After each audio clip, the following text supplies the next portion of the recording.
दोस्तों, कैसे हैं आप सब? आई होप कि आप सभी बहुत अच्छे होंगे।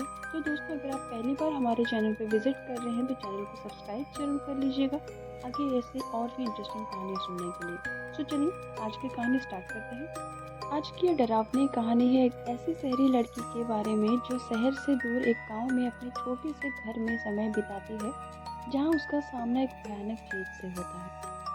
26 साल की मेघना शहर के एक ऑफिस में काम करती है। छुट्टियों में शहर के भीड़-भाड़ से दूर किसी गांव में समय बिताना उसे बहुत पसंद है। एक छोटे से गांव में उसका घर है जो कि जंगल के बिल्कुल किनारे पर बसा हुआ है। पर एक हादसे के बाद उसने उस गांव में जाना छोड़ ही दिया है। उसे बहुत थक गई थी। उसे आराम की सख्त जरूरत थी। इसलिए वो शहर से बाहर जाने की सोची। वो अपने घर गई, अपना सामान पैक किया और अपने कार में गांव की तरफ निकल गई। जब वो गांव पहुंची तब शाम हो चुकी थी और वो लॉन्ग ड्राइव की वजह से काफी थक चुकी थी। वो सीधे बिस्तर पर गई और सो गई। आधी रात को उसके कार के अलार्म बजने की वजह से उसकी नींद खुली। उसने खिड़की से बाहर देखा और वहां कोई भी नहीं दिख रहा था। उसने अपनी कार की चाबी ढूंढी और अलार्म को बंद किया। जब वो तेज अलार्म बंद हुआ तो उसने फिर से बेड पर जाके सो गई और सोने की कोशिश करने लगी। थोड़ी ही देर बाद फिर से अलार्म बजने लगा। उसने सोते हुए अलार्म को फिर से बंद किया। सब कुछ एकदम शांत था। चारों तरफ खामोशी थी।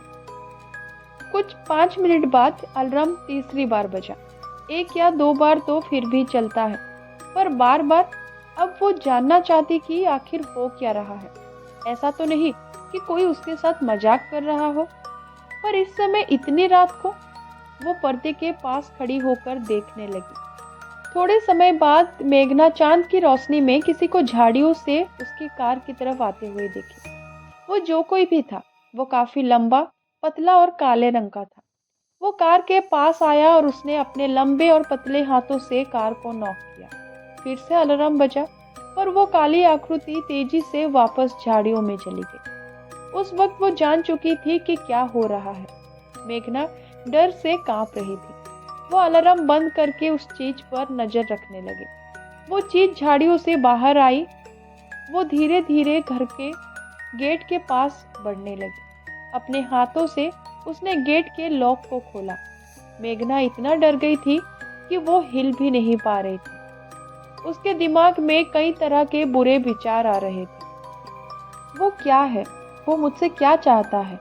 वो ये क्यों कर रहा है और क्या कर रहा है? क्या वो यहाँ से कभी जाएगा भी? ये सारे सवाल मेघना के दिमाग में दौड़ रहे थे। उसके शरीर में सिर से लेकर पांव तक कंपकंपी छूट गई थी। उसका गला सूख गया था और उसका दिल भी जोर से धड़क रहा था। वो बहुत ही भयभीत थी और डर के मारे उसके दांत किटकिटा रहे थे। मेघना ने खुद पर काबू किया। वो उतनी ही तेजी से नीचे चली गई जितनी तेजी से वो जा सकती थी। मेघना बस लाइट्स ऑन करने ही वाली थी कि तभी उसके पैर जम गए। वो काली आकृति खिड़की के यहाँ खड़ी थी। वो खिड़की के अंदर से देख रहा था कि अंदर कोई है भी या नहीं। मेघना जल्दी से अपने सोफे के पीछे छुपकर देखने लगी। तब मेघना को समझ आया कि कार के साथ छेड़छाड़ करना केवल उसका अपने शिकार को बाहर लाने का तरीका था। मेघना उसके डरावने चेहरे से अपनी आंखों को हटा ही नहीं पा रही थी। उसकी चमड़ी राख की तरह थी, जिस पर सिलबट्टे पड़े हुए थे।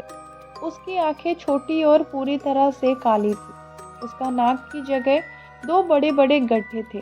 उसके चेहरे पर होठों की जगह बड़े बड़े पैने दांतों की दो लाइन थी। उसकी सांस बहुत भारी और डरावनी थी, जो कि खिड़की पर भाप की तरह साफ नजर आ रही थी। मेघना जानती थी कि वो जाने वाला नहीं है। खिड़की के पास थोड़ी देर तक खड़े रहने के बाद मेघना उसकी फ्रंट डोर को खोलने की आवाज आई। उसने देखा कि वो दरवाजे के हैंडल को खोलने की कोशिश कर रहा था और उसके बाद उस जानवर ने एक तेज आवाज निकाली। वो आवाज कोई इंसान की तो नहीं हो सकती थी। वो आवाज ऐसी थी कि मानो कोई पागल कुत्ता हड्डी को चबा रहा हो। गहरी तथा भयंकर जानवर के गुर्राने की आवाज थी उसकी। मेघना जानती थी कि यदि इसने मुझे देख लिया तो ये कुछ भी कर अंदर आ जाएगा। मेघना अपने आप को सोफे के पीछे छिपाया।